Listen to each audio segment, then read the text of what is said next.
Hello, I'm Thelma English. Welcome back to American Lit. There are 31 sessions in this class, and we are now at session 18. Let's open with a word of prayer.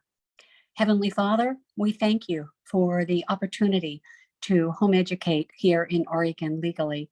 Lord, we pray that you would protect all those who fight for our rights and our freedoms.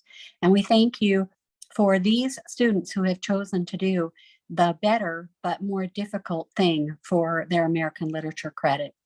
Father, I pray that we would be better Christians, better Americans, better citizens, better people over the next couple of hours. We thank you so much in Jesus' name. Amen. Welcome back. I hope you had a good week. Let's pause the video, and your volunteer from last week can read one selection from Valley of Vision.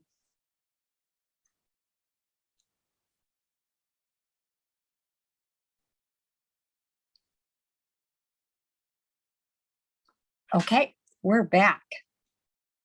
I hope you are all loving that Valley of Vision. I can't have too many copies. All right, session 18, we're going to have a quiz in just a few minutes, and on chapters 1 through 9. What do you think of Uncle Tom's Cabin so far? Is it awesome? We'll be talking about Romanticism, changing into realism. Realism is just another flavor of Romanticism. It's just a little bit of a darker flavor. Not quite as nice as early Romanticism. And we've got some structured notes that you may or may not have printed out. Those structured notes are pretty much right from an online free, what is it? It's not Pink Monkey. There's another one that does free literature notes. And I like to start with those notes, and then I turn them into my own. But I really like to have all the chapter headings and all the character names all typed up for me to begin with, and then I make those notes my own, but Spark Notes. But you might, for other books, feel free to check out Spark Notes or Pink Monkey Notes online. They're all free. We're reading this week, we're continuing. You're going to read chapters 9 through 18. It's not a breakneck pace. It's a fascinating book. It's very easy reading. I would expect you're all really enjoying that. Your writing assignment is not due until session 22. So at this time, you should probably start just kind of thinking about your writing assignment. Next week, not the next week, session 19, we'll take a quiz on the chapters we're reading this week, chapters 10 to 18, and then we'll continue reading. And then I will suggest that you start thinking more seriously about writing your paper. What about realism? Realism in the broad sense means simply the depiction of life as one sees it, according to your worldview. The writer tries to portray life as he or she sees it, whether pleasant or not. So if I tell a story about something that happened to me, I will tell it. I'm a person, the glass is always half full. I always see the silver lining, the bright side. You cut off one foot and I will say, I still have another one. Thank you, Lord. So really it's attitude, it's worldview, isn't it? The realist writer is more pessimistic, and his writing reflects that pessimism. He reflects life circumstances as he or she views the outcomes. And underlying worldview, of course, is impossible to eliminate. You can't pretend to write without having some worldview show through, although people try. People who write textbooks always try to write without bias, but that is hardly possible. And that's why I prefer that you meet the authors themselves. So, for example, when we studied the Puritans early this year, we read what the Puritans said themselves. We did not read a textbook chapter about the Puritans. We did not read the Scarlet Letter to find out what Nathaniel Hawthorne thought about the Puritans. He was not a Puritan, and that's a novel. And so to learn about the Puritans, what better way than to read what they wrote? And so we actually got to know some of the Puritans. So what realism is trying to show life as it is. It might become, though, ignoble. Sometimes it deals too frankly or in an unworthy spirit with the baser side of reality. So you might see things in realism like nose picking or bloody descriptions or even bodily functions. And in almost all ages, this sort of realism has attempted to assert itself in literature. All literary periods have employed realism, and so does Harriet Beecher Stowe. She just has a more positive attitude. What's different about modern realism? Modern realism assumes the world is controlled by blind fate or by simple chance. What secular writers call realistic, we as Christians will think very unrealistic and pessimistic. Christian realism emphasizes as a major theme the wisdom and goodness of God, divine intervention, that means miracles, and the purpose and order of the universe. So a non-Christian writer is going to write, there won't be any intervention, there won't be prayers with people showing up to answer prayers and things like that. A minor theme is the failure and the misery of ignoble man. In realism, you write what you see. Christians, we see a plan, a purpose, and a hope. These modern writers saw men as more beast than man, and that what they saw was the futility of life's struggle. This is definitely influence of Darwin here, and we're going to be talking about Darwin for the next quite a few weeks here. Uncle Tom's Cabin is both realism and romanticism. I would say the best of both. Stowe includes enough painful realism to shock her audience. People have become complacent, people especially in the North, and she wants to shock them out of that complacency. All right, let's take our quiz, and you can pause the video for the quiz.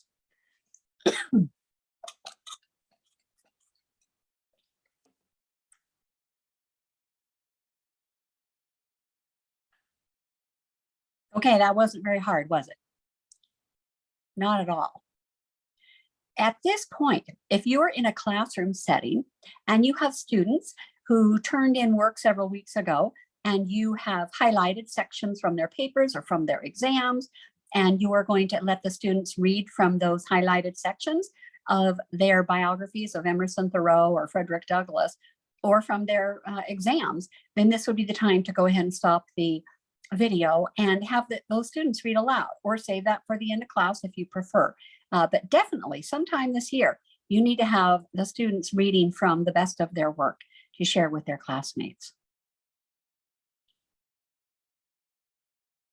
Continuing, this is something in the news. The Bay Psalm book, our syllabus, page 3, 5, and 69 mention the Bay Psalm book. And you can tell by this little news article I took a photo of, the world's most valuable book. A photo provided by the Old South Church in Boston shows one of the church's 2 copies of the Bay Psalm book from 1640. Experts believe the hymnal was the first book ever printed in what is now called the United States, and they describe it as the world's most valuable book. Sotheby's, its famous auction house in New York, is auctioning the church's 2nd copy with an estimated value of 15 million to 30 million.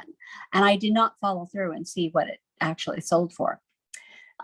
This is another copy of the Psalm book. There are several more still in existence. I'm not sure how many. If your great-great-grandma has one, you're rich.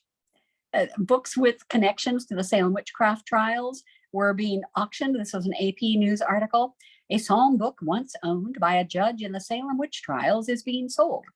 The previously unknown 7th edition of the Bay Psalm book that once belonged to Jonathan Corwin could sell for $40,000 when it's auctioned by Swan Auction Galleries. Corwin was a judge during the 1692 trials when 19 accused witches were hanged and another was crushed to death. Corwin's home, now owned by the city of Salem, this is Massachusetts, is known as the Witch House. Auction director Rick Statler tells the Salem News, this is Salem, Massachusetts, the first edition dates to 1640, but the version up for the auction was printed in 1693. That's why it's not going in the millions. The book has a second connection to the witch trials. It was also once owned by the descendants of John Proctor, who was a poor guy who was hanged by a witch in 1692.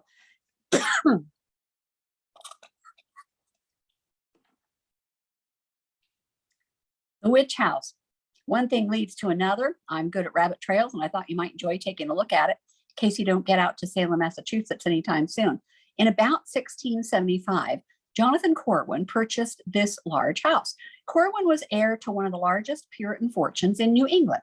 His family later took part in the famous witch hunt of 1692. The house still stands. It gives guided tours and offers insights into that uncanny period in Salem, Massachusetts. It's the only home still standing from that period. The Puritan Corwins were a very wealthy family with deep English roots, all the way back to a Corwin who was one of King Edward I's knights. So they're important, big people even in Europe. They arrived in Massachusetts in 1638. Jonathan was born the same year, so he was born here in America. Puritans disliked Quakers and often accused them of witchcraft. And that is odd, isn't it? Because we think of the Puritans as such great Christians, but all Christians sin. And the Quakers, bless their heart, did many good things. But the Puritans didn't like the Quakers. And perhaps the Quakers didn't like them, I'm not sure. But that's who they like to accuse of witchcraft.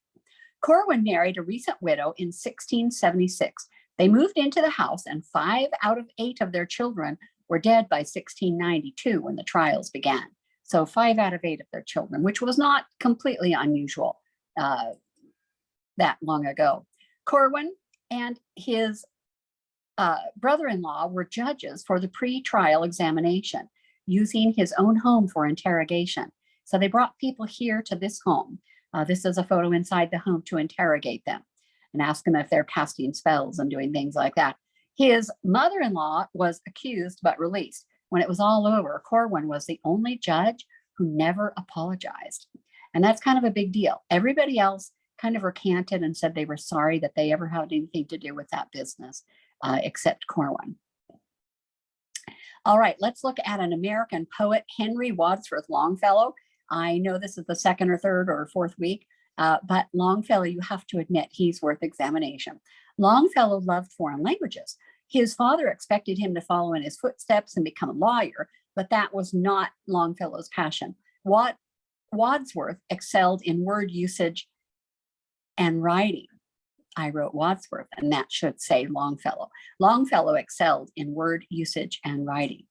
And that's slide 17. Too bad. In college, Nathaniel Hawthorne was a classmate of Wadsworth. Oh, this is correct. That's not an error. Longfellow loved foreign languages. Wadsworth, who went to school with him, excelled in word usage and writing. And Nathaniel Hawthorne was also a classmate with them. He graduated from Bowdoin College, this is in Maine, in 1825, traveling Europe afterwards to research languages. And then he returned to teach these languages. He published essays of his travels. Many authors published essays. Mark Twain did that. The study of languages, French, Spanish, Italian. Longfellow, I have read different versions, but as many as 12 languages that he may have been fluent in. But different languages in America was kind of a new idea. So what? What did he have to do? He also needed to write his own textbooks.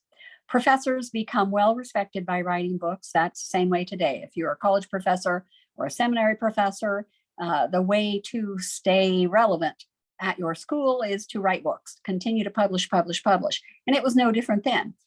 They become more well respected by writing books. And Longfellow didn't disappoint. He published poems and essays that have become American bestsellers and classics. But imagine he wants to teach languages and he has to write the books first to teach the languages.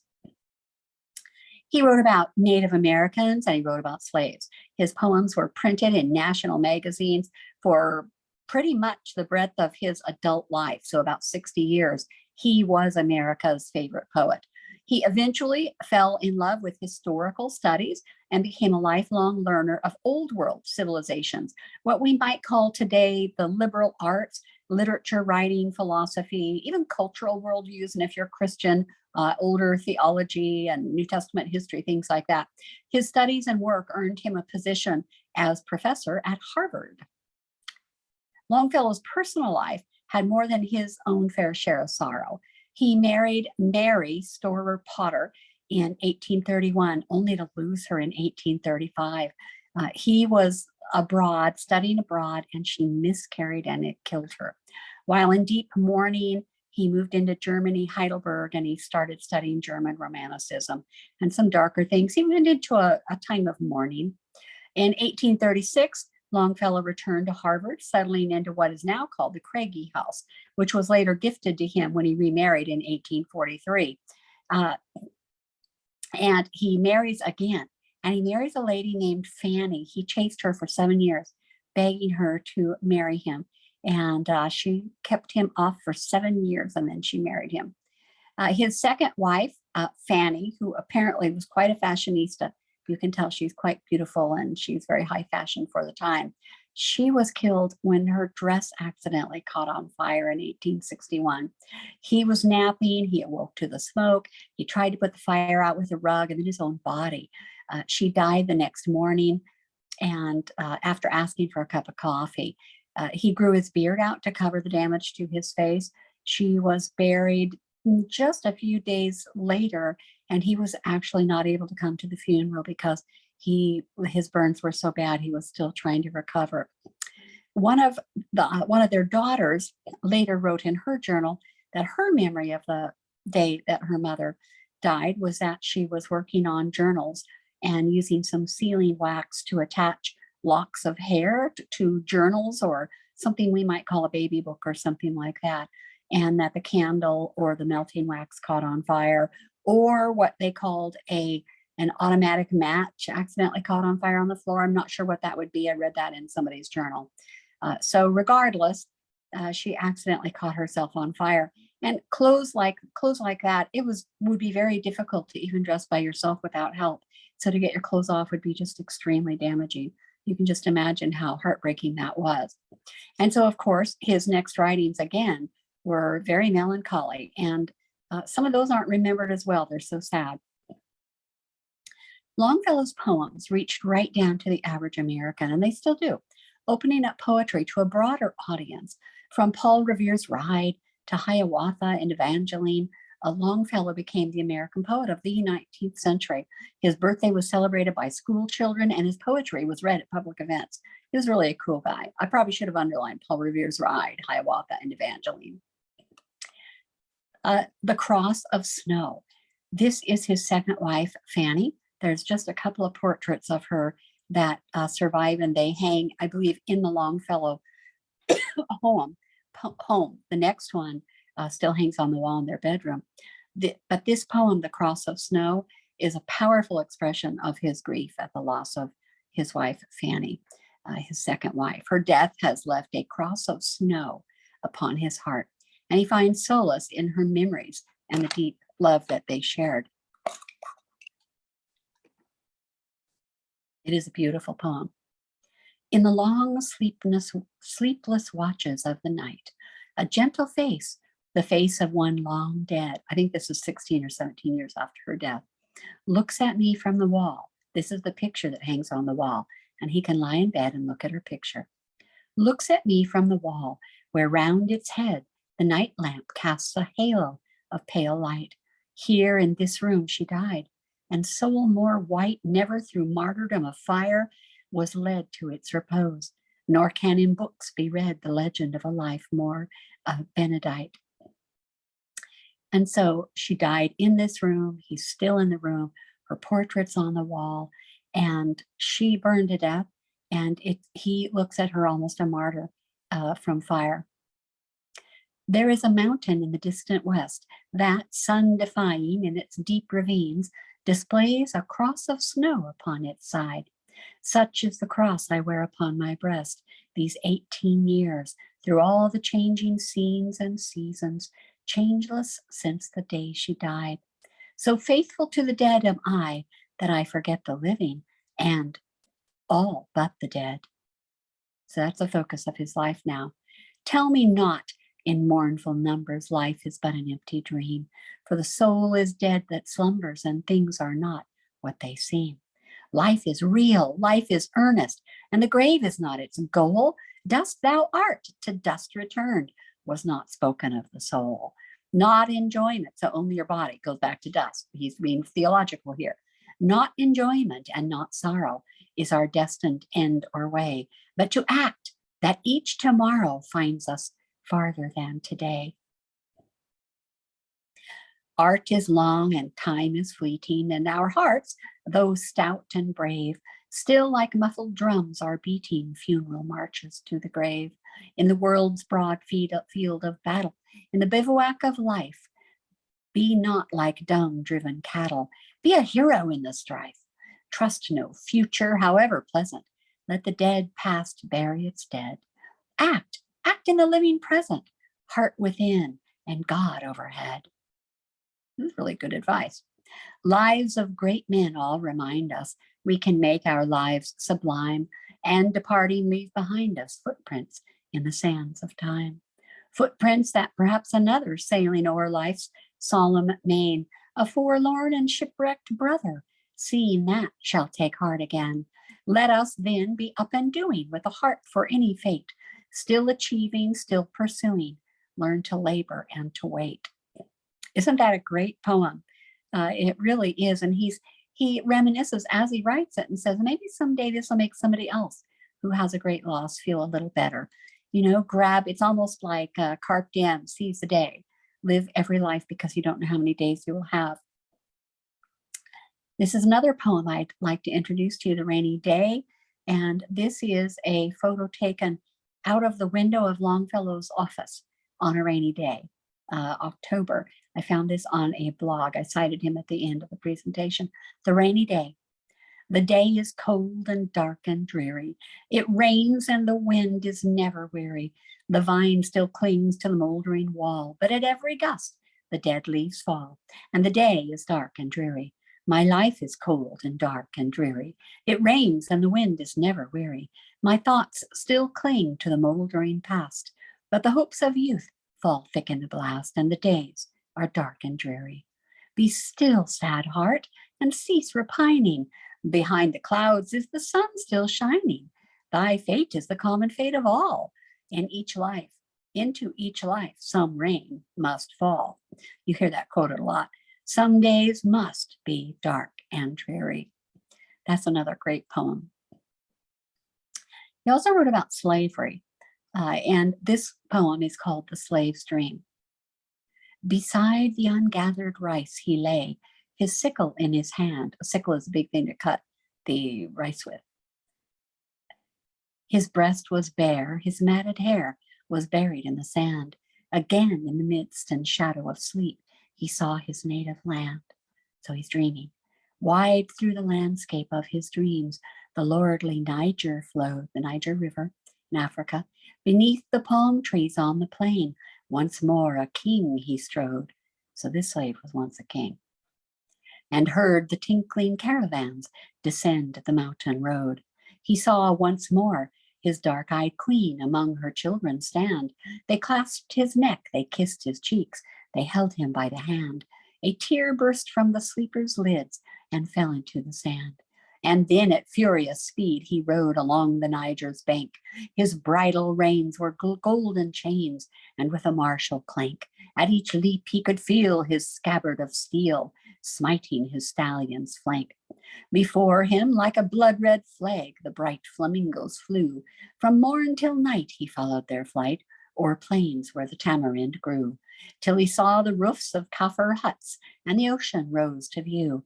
At night he heard the lion roar, and the hyena scream, and the river horse as he crushed the reeds behind some hidden stream. And it passed like a glorious roll of drums through the triumph of his dream. The forests with their myriad tongues shouted of liberty, and the blast of the desert cried aloud with a voice so wild and free that he started in his sleep and smiled at their tempestuous glee. He did not feel the driver's whip, nor the burning heat of day, for death had illumined the land of sleep, and his lifeless body lay, a worn-out fetter that the soul had broken and thrown away. Isn't that a beautiful poem? Of course, it's tragic, tragic, tragic, but how beautiful. The soul has broken out of its fetters and has thrown away the body. It doesn't need the body anymore. The body is worn. All right, we're getting into our structured notes here. If you have printed them, if you're not printing all of the handouts and the quizzes and the exams and things like that, then you're not really doing the class, but you can just watch and listen to the lectures and get quite a bit out of American literature. But the idea is that you will band together with your fellow homeschoolers, and then somebody has to contact me, and I will send you 31 emails. Every email will have the documents that you need for each session, sessions 1 through 31. I hope to eventually have that attached to more easily at the website, but at this point you'll have to contact me to get those documents. They're all free. Everything's free. I would love to have you do this class as a class. Romantic and realistic structured notes. The idea of fiction. Why do we read fiction? Some people don't even like to read fiction. Fiction is not my favorite genre. I actually like to read Bible word dictionaries and theological books. Of course, I love to read the Bible. And I like to read Puritans. I like to read old journals that ended up getting published. I'm not really much on fiction, although a few have been just fantastic that I've loved and come back to. Chronicles of Narnia. I'm not a huge Tolkien fan, sorry. He's too tedious. And C.S. Lewis is just short and sweet. Quick, quick, quick. You can read it and read it aloud. I can read aloud one of those books in 4 hours to a group of kids. But what is the purpose of fiction? To provide a vicarious experience, especially in faraway or exotic places, either good or bad. We can't go back and relive slavery. We can't go back and watch films of real slavery. And the people who lived in the North at the time of Harriet Beecher Stowe, when Uncle Tom's Cabin was written, they couldn't experience slavery either. Many people never went that far from home. And so this is really an exotic setting for them to go south, even to go as far as Kentucky and then to Louisiana, to New Orleans, and then to go all the way down to a southern plantation would have been absolutely amazing to see what goes on there, even if it's nasty. The second thing is to escape from life. It's really a way to not only a vicarious experience, we see that in romance novels, kind of escapism, like watching a soap opera or reading a romance novel. The idea is that you read this and it kind of takes you somewhere for a while. So it's a very relaxing experience. And the third objective is to make life better, or sometimes to make a statement, stories that have a moral to them. This book definitely has a statement to make, and it definitely has a moral. And Harriet Beecher Stowe did a great job, and she changed her world. Uncle Tom's Cabin gets a bad rap today from all the people who have not read it. I actually have a book on my shelf that is supposed to be all about the real Uncle Tom, and it was highly recommended from something, and I bought it on Amazon, and I read it, and I got partway through the book, and they mentioned Uncle Tom killing his overseer. And I thought, oh my goodness, this guy that wrote this book, he has not read Uncle Tom's Cabin, because Tom never kills anybody. And I was so disappointed. And I wrote a snappy Amazon review about the book with photos and underlines and all the evidences and everything to say that this person obviously had not actually read Uncle Tom's Cabin. So people who call Black people that they think are being too nice to white people, subservient, and call them Uncle Tom's as a slam, well, they haven't read the book. They don't get it. If they don't get it, Uncle Tom is our literary Christ type. Uncle Tom is our hero. Uncle Tom does everything that is right. He will lay down his life for anyone willingly to rescue someone who has a weaker faith or no faith, because he's saved. He knows where he's going. And so he spends his life taking care of other people. Cool book, isn't it? Stowe's physical descriptions seem to be quite accurate. She allows the reader to vicariously experience slave culture and slave experience. Her assessment of slavery is from a theistic perspective, and hopefully that's you and me also, a theistic perspective of why it is wrong and why Tom, he's big and strong. He ran on a complete farm. He could run away and get away. I'm sure he could. And today, that's kind of how we would write the story, that he would escape. But Uncle Tom isn't like that. He is a solid theist and a solid Christian. And he believes that the Lord is taking him to all these different places because there's always someone there who needs him, somebody who needs him, and he goes there to help them out. She begins in Kentucky. You can see Kentucky on the map here, and then works her plot down into the deep South to avoid shocking the reader too much in the beginning. So you can see Kentucky and Ohio on the map here. I've pointed them out. So Kentucky is the horizontal arrow is pointing at Kentucky, and the vertical arrow is pointing at Ohio, and there's a river, the Ohio River there. That's the river that Eliza had to get across if it freezes in the winter. And so that's where the line is. Ohio is a free state and Kentucky is a slave state. Stowe's physical descriptions, I do think she's pretty accurate. The two characters, Mr. Shelby and Mr. Haley, provide contrasting model. Mr. Shelby is, you'd call him a pretty good man. He's definitely not a real Christian. He's a pretty good man. Mr. Haley is evil, evil, evil. And Mr. Shelby feels funny even having Mr. Haley in his house. And Mrs. Shelby doesn't like having Mr. Haley in her house. They both feel like they've invited somebody, definitely an evil person, into their house, and they don't have him there. But this builds suspense. When we meet Mr. Haley, we think, oh no, what is he going to do here? Part of Stowe's agenda or theme is to show that even good slave owners like Mr. Shelby can lose possession of their slaves. She's trying to show that slavery is just inherently wrong and immoral. Realistic, lifelike incidents include Eliza making her escape on the icy river. Some people think this is over the top, that it couldn't happen, that it's too melodramatic. This is actually a real life event. A young slave woman with a baby did escape across the floating ice chunks over the Ohio River to get from Kentucky into Ohio. She risked everything to get across that river because she did not want little Harry to be sold.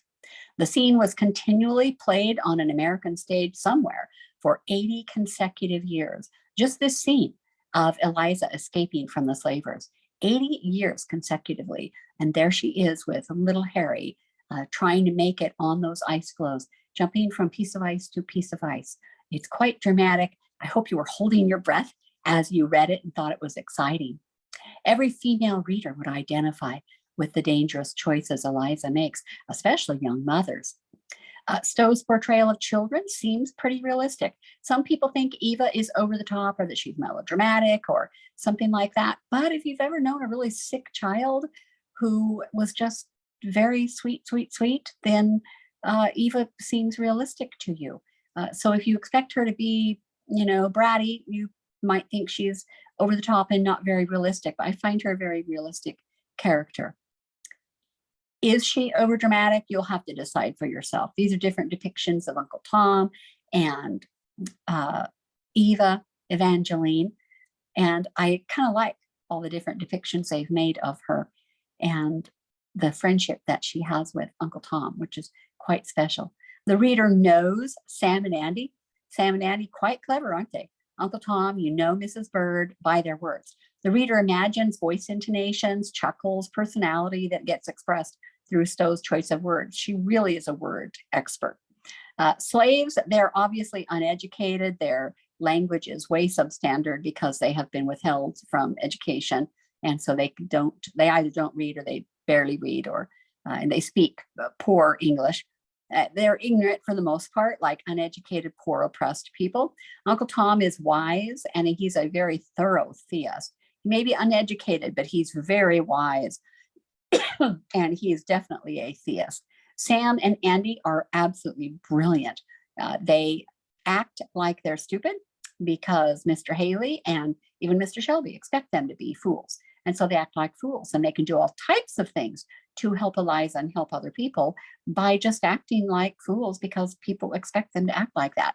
George, Eliza's husband, is very intelligent, much more so than his master. And of course, that creates real problems between George and his master because the master doesn't like it that George is extremely intelligent. Old Prue makes the point that a slave is not a person under the law. A slave is property. Prue's character has some real shock value. It's very difficult to read Prue's, even though they're only small sections, it's very difficult to read those sections without really feeling it. And when you read her story, it just hurts. The slave catchers are absolutely ruthless and heartless, just like in any good book or good movie. If you make your villains super, super evil scum of the earth, then it's easier for you to wish ill to them, or you don't feel bad if they fall off a cliff or something like that. They're the scum of the earth. They speak coarsely, they're abusive. Stowe makes her point, slavery ruins the owners too. These slave catchers and the slave sellers and the slave owners have all been ruined by taking part in slavery. It has ruined them. It has made them less than good human beings. Simeon the Quaker, you got to love the Quakers. They're real Christians, and they're very concerned, and they are not afraid for their own personal safety because they just do what's right. They're absolute theists. I think that Anne Bradstreet or Mary Rowlandson would be really good friends with these people. They would feel exactly the same way. Some critics called the novel sentimental and said it stereotyped African-American characters. This little advertising poster, just y'all come alongs and laugh at Uncle Tom's Cabin. That definitely is creating a negative stereotype. Uncle Tom's Cabin, who is going to laugh at Uncle Tom's Cabin? There's nothing to laugh at unless you're laughing about Sam and Andy. And so to make fun of Uncle Tom really is offensive. And actors, these are actors who would wear blackface makeup. Now you'll be canceled forever, lose your job, never work again if you present yourself in blackface. People used to do that. Nobody I ever knew. I think it's before my generation. But they would wear blackface to play Black characters, and they would kind of exaggerate them and make them comical. And so Uncle Tom turned into something funny, sometimes on the stage. Critics didn't understand her message. They didn't understand her agenda, which is to convince readers slavery was hideous to families and to get people to read her book. Stowe is introducing the people of the North to life in the South. She did stereotype some people. She stereotyped the Southern Belle. She stereotyped the evil slave catcher. The Southern Belle, useless. Absolutely useless. She has to have people to fix her clothes, put her clothes on, take care of her baby, feed her, do all of her work. She doesn't do a thing. She's useless. She's a useless human being. The evil slave catcher, vicious, vicious, vicious, definitely treating human beings like animals. The evil overseer who just has no conscience anymore, even though he's Black. His way to do well at a plantation is to do exactly what the master says, which is whipping and all of that type thing. Sam and Andy are silly fools. Think of, if you're familiar with Shakespeare, think of Shakespeare's fools. He has fools in many of his comedies who really carry the story. Just As You Like It wouldn't be As You Like It, and even Merchant of Venice has a fool. A lot of the comedies have a fool. And it wouldn't be funny without the fool. The fool can say anything that he wants, and because he's supposed to be a fool, he doesn't get hung for it or put in jail for it. And so he can say honest things. Sam and Andy just act like fools. They provide us with some comic relief because this is a hard story to read. And so Sam and Andy will come along and provide us with some comic relief, very similar to Shakespeare. And Eliza and Harry are stereotypes of just a typical mother and child. Now, let's assess the novel's social agenda. Does it presume ape ancestry, or does it just think we're plain sinners? And I believe that there is a presumed ape ancestry here. Darwinist thought was already infiltrating American society, and we call that social Darwinism. If Black men, Irish men,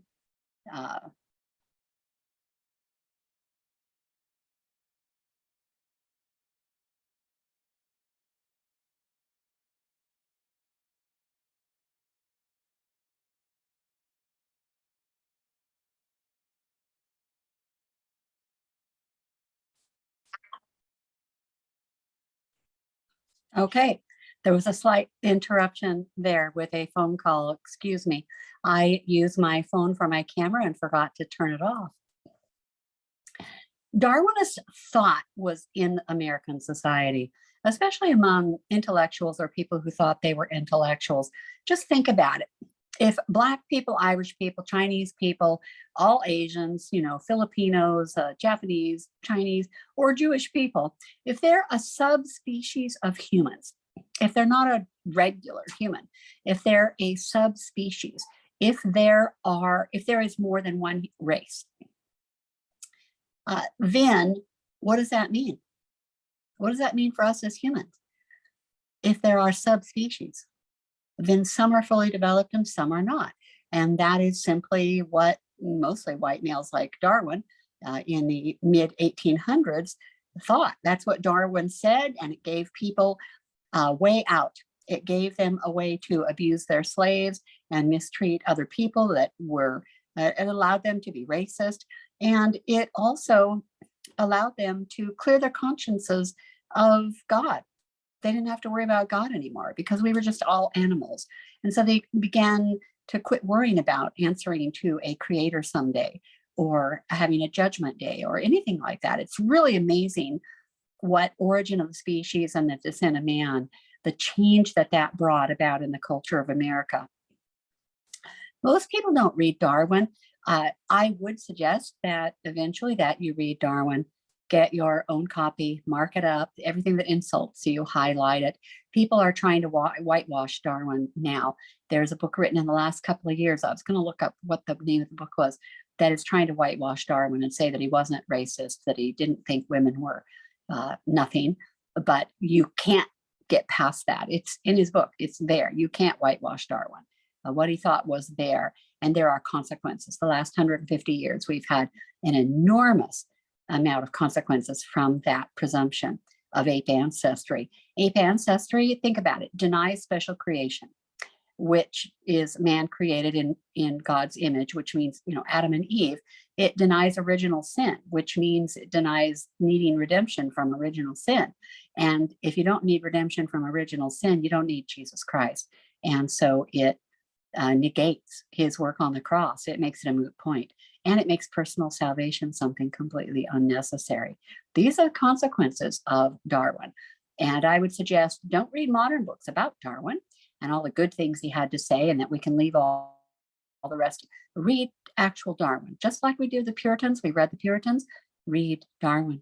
Read his books so that you understand just how bad this is. And think about that 170 years ago almost, and what the impact has been on our culture. Salvation becomes just an emotional response to relieve ourselves of the guilt imposed upon us by 2,000 years of Christianity. We'll be reading quotes from Friedrich Nietzsche later, and he blames Christianity for everything. He says he can't write the words big enough, he can't write the words bad enough to say how much Christianity has harmed us by giving us these consciences so that we feel there is a right and a wrong and a truth, a literal truth, and that if we could just get rid of all that, we wouldn't feel so guilty. Later on, the dominant worldview becomes social for the Victorians. They're all about, even though we didn't have Queen Victoria, we're all about a social worldview and not social justice like people talk about now, but changing society one person at a time, that instead of being sinners, people just accepted that some people were better than the others. And that's where we get books like Little Men and Joe's Boys. By Louisa May Alcott, why are those boys not living with their parents? Because they're living with more educated people, getting an education, because their parents are simple, plain people. And the presumption is that they need to be with the better people. It's entirely unrealistic. But the Victorians, they wore high necks and they covered their arms and they wore long dresses down to cover their ankles. But if you were not a Christian, that was all pretense. And there in Britlit, we do read a book. He stoops to conquer. She stoops to conquer. And that is quite a book to show us just what Victorian morality is all about. They spent their energies developing social programs to fix every social ill. That's actually where Sunday school came in, Sunday school programs. The idea was to bring the neighbor kids in and help teach them how to be good little kids, change them socially, social programs. But it wasn't telling them about Jesus. It was showing them how to wash their hands and wipe their faces and be polite and sit and things like that. Christianity was trying to fix man from the inside out. And the Victorians were all about fixing us from the outside in, with social programs and looking nice, dressing nice, doing just what everybody expected you to do. Humanists still do this today. Think about it. We volunteered for 8 years at the boys' prison McLaren here in Oregon for 8 years. And we went in 3 or 4 times a month. And we would tell those boys, Jesus wants to change you from the inside out. All that this place can do is change you from the outside in. They take points away. You earn points to get to go play video games and things like that, and go be in a room with the nicer inmates, people who don't cause all of these problems. But to earn points, they can't swear. They lose points if they swear. They lose points if they, throw anything or get angry or anything like that. And so it's all from the outside in, trying to give them enough rules and keep them in line that they will become better people. Whereas Jesus wants to do it from the inside out. Very soon, Freud and then Friedrich Nietzsche, well, this is Freud, would blame every social ill on the culture of Christianity. And there are people doing that again today, here in 2023. Very interesting that people are now blaming Christians for a lot of the social ills in society, and they don't even understand, who decided it would be a good idea to take care of old, sick people and build hospitals and things like that. It was the Christians. Who decided that even disformed people who are crippled or people who are really sick should still be taken care of? We should still spend money on them and spend tax money on them, take care of them. Who decided we should do that? Christians in society. Stowe is not going to blame every social ill on Christianity. She's just going to call everything bad. She's going to say it's sin. It's because of sin. You like her yet? I hope you like her. Stowe once said in a letter to Elizabeth Cabot, fallen. This is a letter in 1852, the same year of Uncle Tom's Cabin. She says, I have been the mother of 7 children, the most beautiful and most loved of whom lies buried near my Cincinnati residence. It was at his dying bed and at his grave that I learned what a poor slave mother may feel when her child is torn away from her, in those depths of sorrow which seemed to me immeasurable. It was my only prayer to God that such anguish might not be suffered in vain. That's her little Charlie. People used to take pictures of people after they passed away because photography was very expensive, and that's how you would remember them, was with your photo. She continues in this letter, there were circumstances about his death of such peculiar bitterness, of what seemed almost cruel suffering, that I felt I could never be consoled for it, unless this crushing of my own heart might enable me to work out some great good to others. Now, most of you are young, but you may eventually experience something like this, some loss that seems so early and so cruel that you just can't be consoled unless God does something really good with it. And it will take you the rest of your life to recover. And you don't actually recover. It takes you the rest of your life to become the new person you will be after you suffer that loss. And so she says, I couldn't live with it unless something good happened for other people. I allude to this here because I have often felt that much that is in the book had its root in the awful scenes and bitter sorrow of that summer.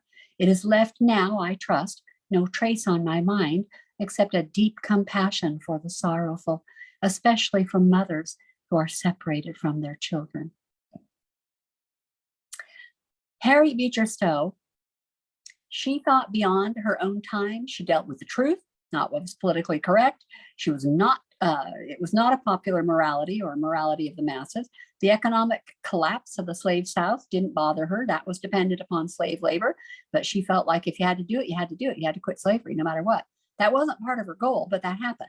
What was her goal in writing the novel? Current historians do agree with her assessment of slavery. Did she hope, what was her personal mission? Did she hope to persuade Southerners to give up slavery? Or did she only hope to arouse emotions and paint a picture? Losing the Civil War was the only thing that persuaded the South to end slavery. Stowe's characters are not motivated by a desire to abolish slavery. They're motivated by their religion. They are very thorough theists. And that's pretty cool. They're not all trying to stop slavery. They're trying to do what is right, which would be to stop slavery. But they're thorough theists. They want to do what is right. Their worldview is the impetus behind their actions. This makes Uncle Tom's Cabin less appealing to non-Christian readers who see Uncle Tom as subservient rather than noble. Tom always regards the situation of others more than himself. He's your hero. He gets in all of these horrible situations that are beyond his control and not through any fault of his own. Excuse me. And He always steps in for someone else. He will take somebody's lashes. He will take somebody's tongue lashing. He will pick their cotton. He will do whatever it takes to help another person. And he'll always tell them about Jesus. Little Eva is also a Christ type in the novel. As a Christian and a young woman, a young girl, young woman, she greatly influences those around her, men and women. Her influence is always positive, causing others to try and be their best. And that is a cool character to write. If you're going to write stories or write a book, write a story about a Tom or a little Eva, somebody who is a Christ type that lives so much for right that every person they come into contact with makes a decision for the better, just for having known them. Her influence is always positive. Everyone always tries to be their best after being influenced by little Eva. My first name is Thelma, and there was a book written by Marie Corelli called Thelma. I think it was published either late 1800s or very, very early 1900s. And after that book came out, everybody named their daughters Thelma. That's where the name came from.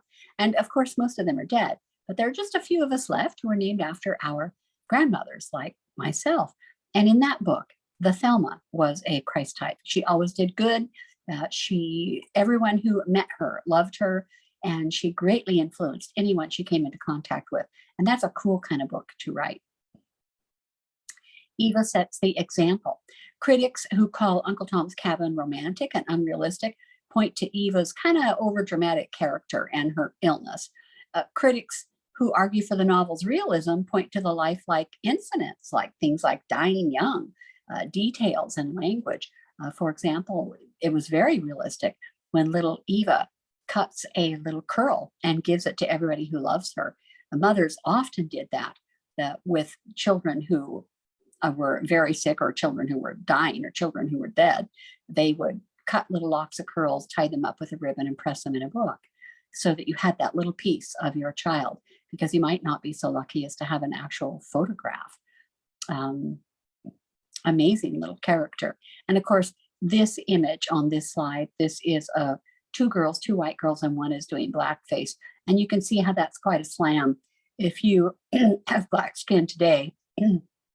But of course, they didn't have Black actors and actresses acting with people on stage, because the slaves and even ex-slaves were still oppressed enough that took a few years. Didn't take long, but it took a few years.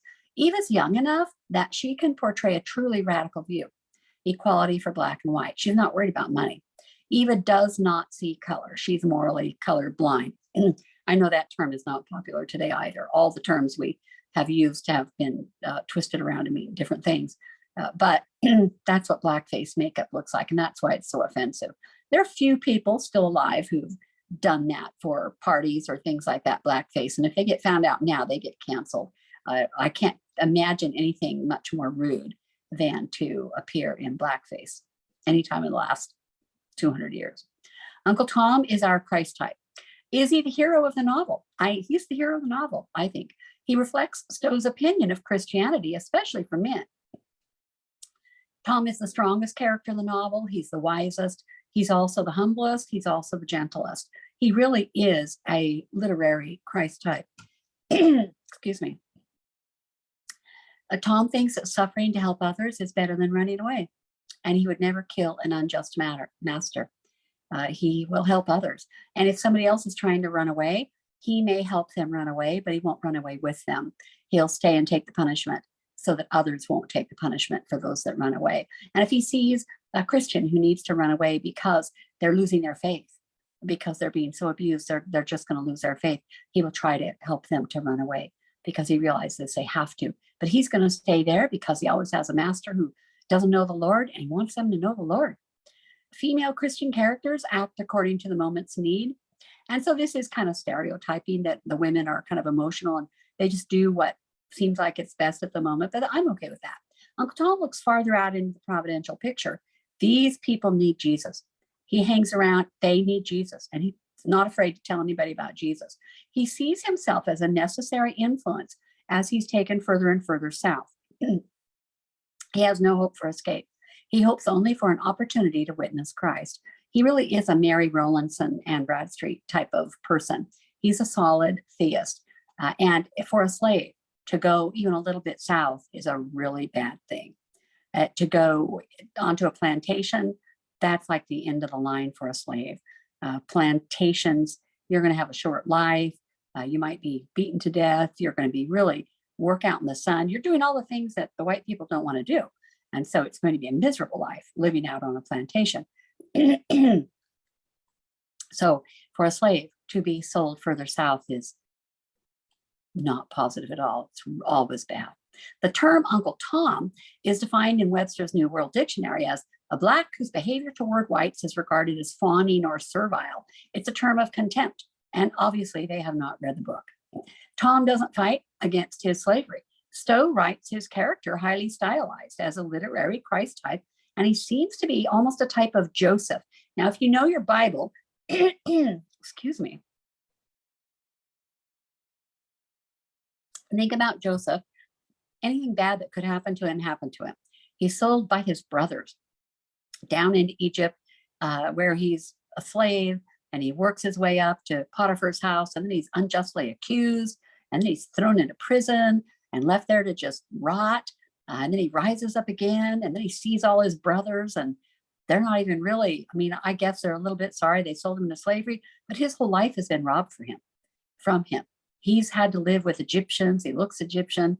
This is his life now. He has no hope. The Egyptians wouldn't let him go. They need him. Tom is very much like Joseph in the Bible. He looks at his life and says, if God is using me in this way, you thought it was for evil. I think that's Genesis 48, chapter 48. You thought it would be for evil, but God used this for good. And that's exactly what Tom is doing.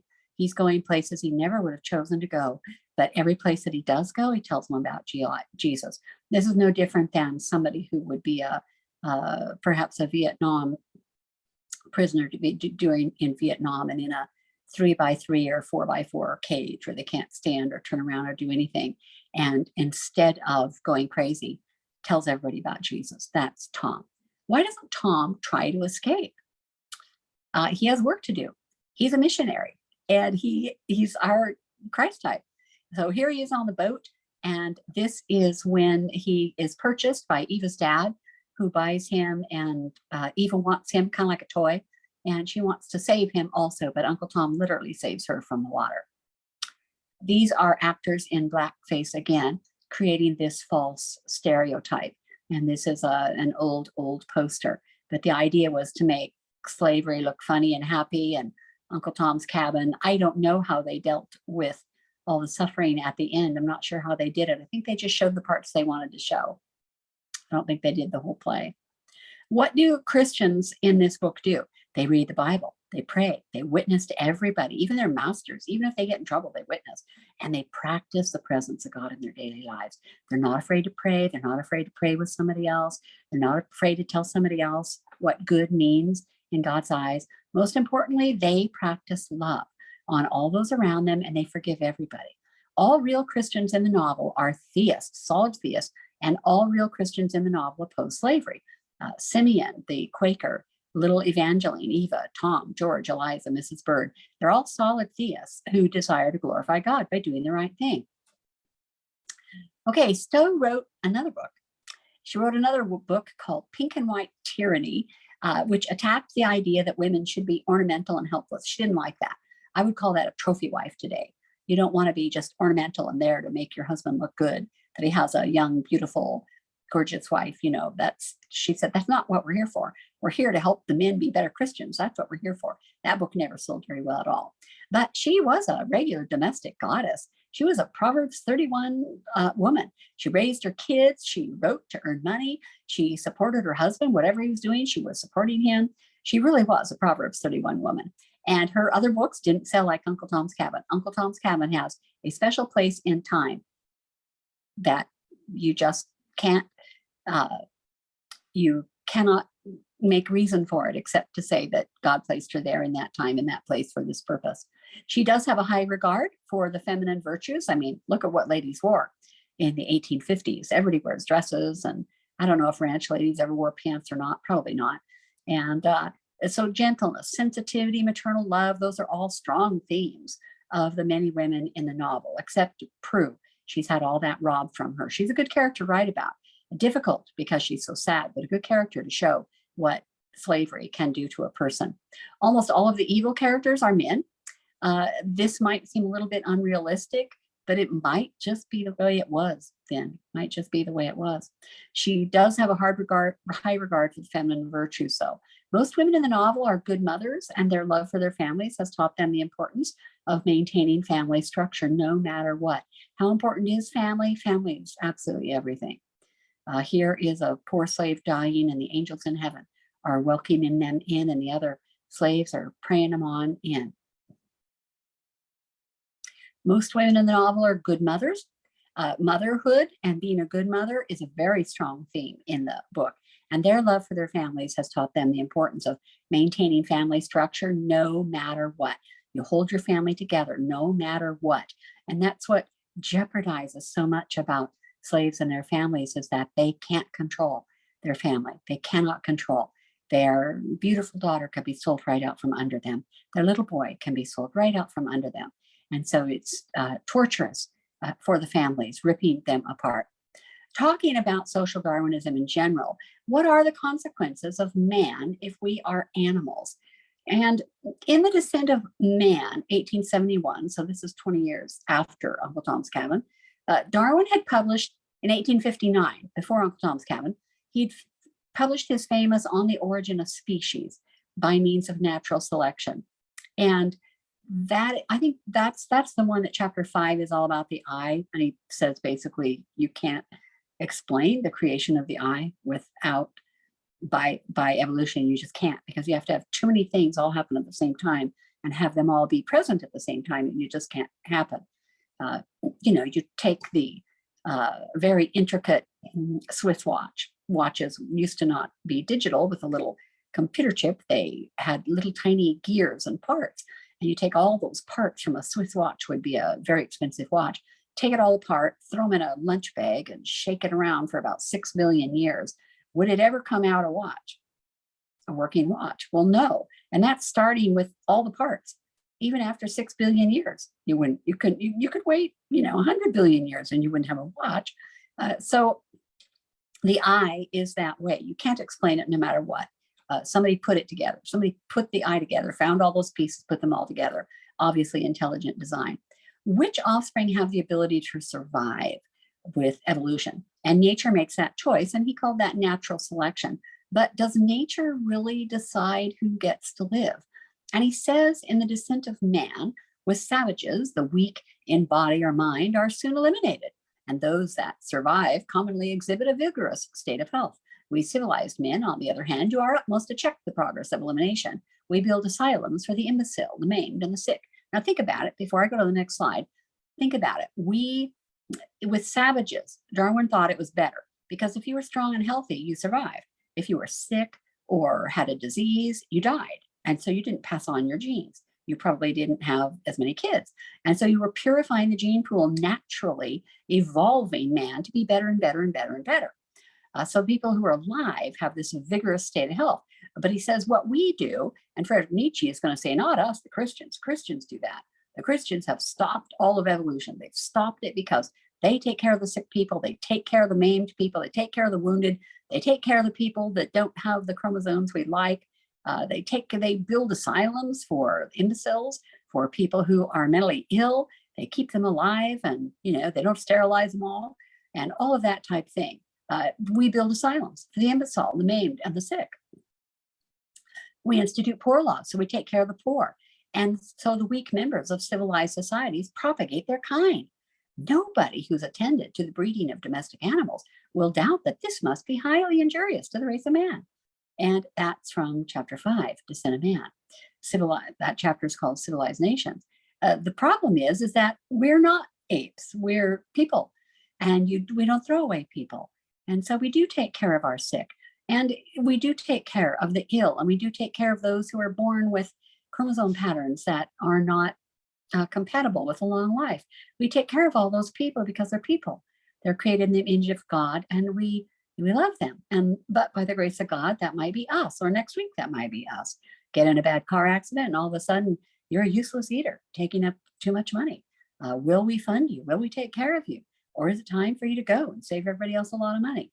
And so we have these issues where it comes down to eventually blaming Christians, because the Christians are the ones who like to take care of the weak and the wounded and the old and the young and unwanted, unborn, and all of that. It's the Christians. And so later on, they're just going to blame the Christians. And today, that's thoroughly entrenched in our society, just blaming the Christians. If you could breed people like you would breed animals, you could get rid of maybe some of those traits. What do you think of that? That's a good dinner table conversation for you this evening. While Darwin's influence on scientific thought was profound, his works also influenced thinking about economics, money, how we spend money. Should we spend money on poor people, sick people? Should we spend money on social programs for babies that people don't want to have? And thinking about race. Oh, there's more than one race. So we have a superior race and then inferior races, and think about class. We have people who are just better than other people and other areas of life. And this begins the great moral decline. If we are animals, if we're animals, all of that flies. All of that is true. Then some of us are just useless eaters. Some of us who get broken and old or are very sick or had an accident with a head wound and we're just not the same anymore. Some of us really are useless eaters. Discussions about breeding humans is fraught with sin and conflict. Eugenics is only one step away. And who gets to decide which race, if there's multiple races, should be encouraged or discouraged? If there was sin and death before Adam, then there was sin and death, then there was no original sin, right? Because there was sin and death before Adam sinned. Adam and Eve sinned. Why did Jesus come if there's no original sin? If there's no original sin, are we really under the penalty of sin? And do we really need a savior? You've just pulled the rug out from under all of theology. Those who are weak, disabled, infirm, or otherwise not perfect, human specimens need to be discouraged from propagating their kind to remove these features from the human gene pool. And then who gets to decide which features or people need to be eliminated? And we've done this in history. In the final estimation, social Darwin appears to be a reaction to what was perhaps the most unsettling revelation of Darwinism, the rescinding of humanity's providential purpose. Humans no longer appeared to exist for any particular reason. They are an accident of natural selection. The earth didn't need us, and it probably existed for a long time without us. Social Darwin used this theological void to challenge notions of social charity. Should we really spend money on poor people? And of course, 170 years ago, they thought that criminals would have children who would become criminals. So they wanted to sterilize criminals. And they thought that people who were crazy would have kids who were crazy. And that's only a little bit true. And they thought that sickness and illness, and some of those do get passed down, but to say, and they thought that poverty, that they would have children who would also be in poverty. They did not understand each individual is unique. Once you give up that idea that each individual is unique, then you start categorizing people, and then you've got good categories and bad categories. So they start challenging social charity, but also recasted humanity's purpose. If our purpose is not to glorify God and enjoy him forever, then what is the purpose of a human? Willful self-perfection. Make people better. Let's make better people. Let's sow better seeds. Check the seeds of hereditary disease and unfitness by eugenics. And here's an ad. So how can we perfect the human race? Genetics, eugenics. Since people of the 19th century thought things like evil, criminal behavior, and diseases were all caused by bad genes, it seemed logical to try and eliminate them. And if there's no God, if there's no providential purpose for each human person, if you really are an accident, whether perfect or imperfect, perhaps it was better to breed people like animals. If there's no God, then there are no sinners. The best or the smartest people probably should be in control of the world, right? There are people like that today who think the few at the top with all the money and all the controls and all the social media, that they're the smartest and the best, and that they know what's best for the masses. This theological void has rapidly descended into what we see in fields of science today. And how does this affect you? Okay, if you have some time after class, you can talk about these comparisons. Mainly, the theist examines evidence theologically. The deist examines evidence scientifically. The romantic examines evidence emotionally. And I would say that some of the smartest theists, they examine things scientifically, but also with the Bible, also theologically. So a few of the topics you might want to discuss in class, if you have time at the end, would be human life. How does the theist look at human life? How does he value it? How does he assess the human life? And how does the deist assess human life? How does the romantic assess human life? Another topic you could talk about in class is the meaning of diversity. What is diversity? And the theist is going to say variety reflects God's creativity. He's creative. He makes us all. Well, what about people who are born sick or born ill or don't have the right chromosomes, things like that? Well, the theist, the theological person, is going to say, aren't the perfectly well people, aren't they better people because they help take care of the people who need help? Isn't helping others part of what makes us more like Jesus and more like God? Jesus said we have the poor with us always. Maybe the poor are there, and the sick, and the wounded, and the suffering, and the hurting. Maybe they're there because we can be better people if we help them. Isn't that quite a thought? That's a theistic thought. The deist says, well, variety reflects some models are inferior, some are superior. And the romantic says, hey, we got to respect all views with equal truth. Truth is individual. Whatever you think is true for you about abortion or getting rid of old people or spending money on poor people, you will just vote on it. You guys do what you want to do. We'll do what we want to do. What about the Constitution? Well, the theist knows what a covenant is. It's based on universal truths. They know. They know. The deist, well, they wrote it. It's a social contract with a theistic foundation. And the romantic says it's a living document. It can change with every generation. It has to change to serve the people who are living in 2023. What about law? The theist says, well, truth is truth for all people in all places and all times. The deist says law is based on what's good for the people based on the Bible. So basically the same thing. And the romantic says, well, law is not universal. It's living. It changes. It has to change as the people change. What you thought was bad is good now. And that's what we see today, of course. What about human nature? The theist says man is depraved. Everybody's born a sinner and you got to be reborn. It just assumes a corrupt nature. The deist thinks, what if we study man and we can maybe make him perfect? And that might cross over into breeding people. The romantic says man is unique and an individual. Each person has to find their own truth, and what is unique is what's best about them, which is partially true. What the romantic says is always partially true. What about marriage? The theist, it's like, oh, you stood before God, you stood before the community. This is a sacred covenant. You can't just get out of it. It doesn't matter. This is the way it is before God. The deist says, well, this is a social contract, and you did say this, and most of them would say before God. The romantic says, you got to follow your heart. We're going to get married for as long as we both shall not live, as long as we both shall love. You have to just try it out. And I had a book.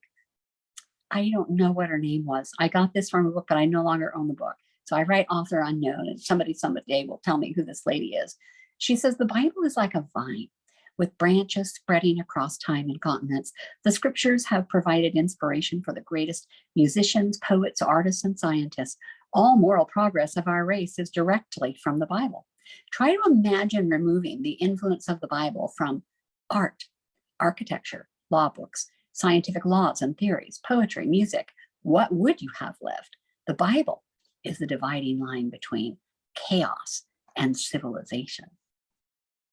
Crazy and true. Okay, this week you're reading chapters 10 to 18. We'll have a quiz next week. And do enjoy Uncle Tom's Cabin. I know you're enjoying it. I'm so glad that you're reading Uncle Tom's Cabin. You guys have a good week and the Lord bless you. Bye-bye.